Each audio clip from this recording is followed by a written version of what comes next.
Rashtrawadi Congress party की वरिष्ठ नेता सुप्रिया सुले ने आज कई अहम मुद्दों पर अपनी प्रतिक्रिया दी। बीड़ और परभनी मामले से लेकर पालक मंत्री की भूमिका और लाडली बहन योजना तक उन्होंने सरकार पर सवाल उठाए। सुले ने साफ किया कि उन्होंने वाल्मीकि कराड के साथ राजनीतिक संबंध कभी छुपे नहीं थे। उन्होंने कहा, हम एक ही पार्टी में थे तो तस्वीर होना स्वाभाविक है।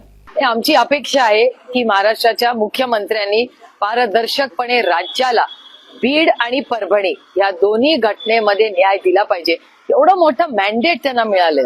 एवढं मोठं मॅन्डेट दिल्यावर लोकांनी जेव्हा एवढा तुमच्यावर विश्वास दाखवलेला आहे, एवढं तर तुम्ही सत्य राज्याला देऊ शकता। हे संवेदनशीलपणा या सरकारने दाखवावा आणि काही नाही तर त्या मुलीचे अश्रू तुमच्या सगळ्या चॅनलवर प्रचंड अस्वस्थ करणारे ते त्या मुलीचे अश्रू आहेत।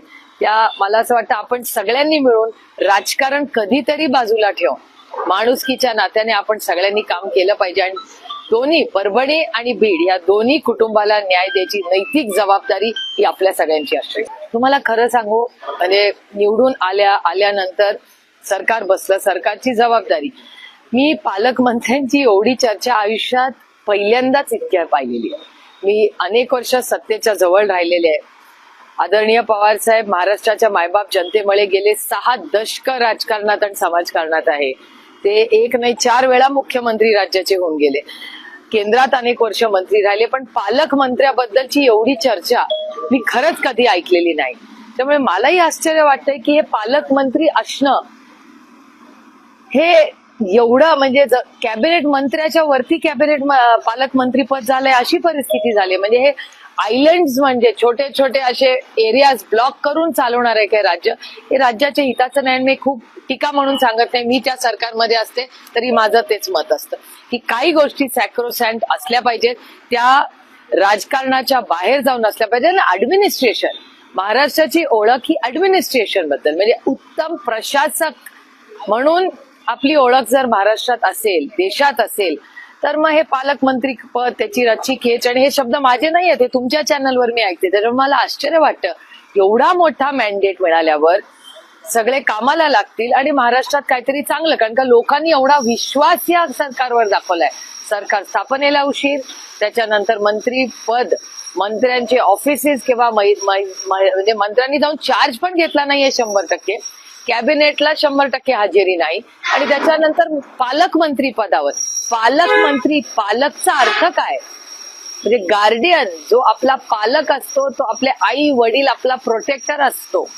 आता त्या पालकमंत्र्याबद्दल एवढी चर्चा होते हे खरं तर म्हणजे मला आश्चर्य वाटतं आणि मला नाही वाटत बाकीच्या राज्यांमध्ये अशी चर्चा मी कधीच ऐकलेली आहे, कारण का अनेक राज्यांमध्ये आम्ही या गोष्टी फॉलो करत असतो।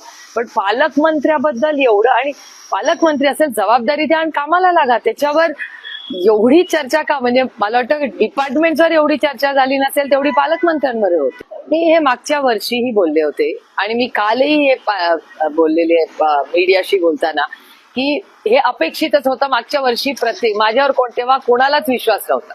मी मागच्या वर्षी हे सातत्याने प्रत्येक भाषणात बोलत होते आणि खूप गांभीर्याने, म्हणजे माझी तुम्हाला विनंती आहे की आता सरकार त्यांचं आलंय, एवढा मोठा मॅन्डेट त्यांना मिळालेला आहे, त्यामुळे प्रत्येक गोष्टीत मला काही त्यांच्याबद्दल तू मेमे करत बसायचं नाहीये, पण on a very serious note. आणि माझ्या अपेक्षा देवेंद्र फडणवीसांकडून आहेत, कारण का मी त्यांना खूप गांभीर्याने आणि एक सिरियस राजकारणी आणि एक ऍडमिनिस्ट्रेटर म्हणून त्यांच्याकडून अपेक्षेने बघते। आणि आज ते एका अतिशय महत्वाच्या पदावर बसलेत, जिथे कैलासवासी यशवंतराव चव्हाण बसलेले आहेत, दादा बसलेले आहेत।